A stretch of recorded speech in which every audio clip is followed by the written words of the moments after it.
The fact that these things are in certain people's heads acceptable. ಸ್ನೇಹಿತರೆ, ಬೆಂಗಳೂರಿನ ಚಿನ್ನಸ್ವಾಮಿ ಕ್ರೀಡಾಂಗಣದಲ್ಲಿ 11 RCB ಅಭಿಮಾನಿಗಳು ಕಾಲ್ತುಳಿತದಲ್ಲಿ ಸಾವನ್ನಪ್ಪಿದ ಬೆನ್ನಲ್ಲೇ ಈಗ ಗೌತಮ್ ಗಂಭೀರ್ ಅವರು ವಿರಾಟ್ ಕೊಹ್ಲಿ ಅವರ ಮೇಲೆ ಬೇಸರವನ್ನು ಹೊರಹಾಕಿದ್ದಾರೆ. ಹೌದು ಸ್ನೇಹಿತರೆ, ಚಿನ್ನಸ್ವಾಮಿ ಮೈದಾನದ ಹೊರಭಾಗದಲ್ಲಿ ಸುಮಾರು 3 ಲಕ್ಷಕ್ಕೂ ಅಧಿಕ ಅಭಿಮಾನಿಗಳು ವಿರಾಟ್ ಕೊಹ್ಲಿ ಅವರನ್ನು ನೋಡಲು ಹಾತೊರೆಯುತ್ತಿದ್ದರು. ಆ ಸಮಯದಲ್ಲಿ ಕಾಲ್ತುಳಿತವಾಗಿ ಸುಮಾರು 11 ಅಭಿಮಾನಿಗಳು ತಮ್ಮ ಪ್ರಾಣವನ್ನು ಕಳೆದುಕೊಂಡಿರುತ್ತಾರೆ.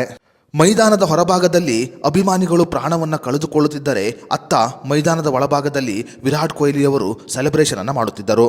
ಹೊರಗಡೆ ಅಭಿಮಾನಿಗಳು ಸಾಯುತ್ತಿದ್ದರೂ ಕೂಡ ವಿರಾಟ್ ಕೊಹ್ಲಿ ಅವರು ಮೈದಾನದ ಒಳಗಡೆ ಸೆಲೆಬ್ರೇಷನ್ ಅನ್ನು ಮಾಡುತ್ತಿದ್ದರು ಅಂತ ಗೌತಮ್ ಗಂಭೀರ್ ಅವರು ವಿರಾಟ್ ಕೊಹ್ಲಿ ಅವರ ಮೇಲೆ ಆಕ್ರೋಶವನ್ನು ಹೊರಹಾಕಿದ್ದಾರೆ. ಫೈನಲ್ ಪಂದ್ಯ ವಿನ್ ಆದ ತಕ್ಷಣ ನೀವು ಅಹಮದಾಬಾದಿನ ಮೈದಾನದಲ್ಲಿ ಸೆಲೆಬ್ರೇಷನ್ ಅನ್ನು ಮಾಡಿದ್ದೀರಿ, ಮತ್ತೆ ಬೆಂಗಳೂರಿಗೆ ಬಂದು ಸೆಲೆಬ್ರೇಷನ್ ಮಾಡುವ ಅಗತ್ಯ ಏನಿತ್ತು ಅಂತ ಗೌತಮ್ ಗಂಭೀರ್ ಅವರು ವಿರಾಟ್ ಕೊಹ್ಲಿ ಅವರಿಗೆ ಪ್ರಶ್ನೆಯನ್ನು ಇಟ್ಟಿದ್ದಾರೆ. ಸಾಕಷ್ಟು ಕ್ರಿಕೆಟ್ ದಿಗ್ಗಜರು ಈಗ ವಿರಾಟ್ ಕೊಹ್ಲಿ ಅವರ ಮೇಲೆ ಬೆರಳು ತೋರಿಸುತ್ತಿರುವುದರ ಬಗ್ಗೆ ನಿಮ್ಮ ಅನಿಸಿಕೆ ಅಭಿಪ್ರಾಯವನ್ನು ನಮಗೆ ಕಮೆಂಟ್ ಬಾಕ್ಸ್ನಲ್ಲಿ ತಿಳಿಸಿ.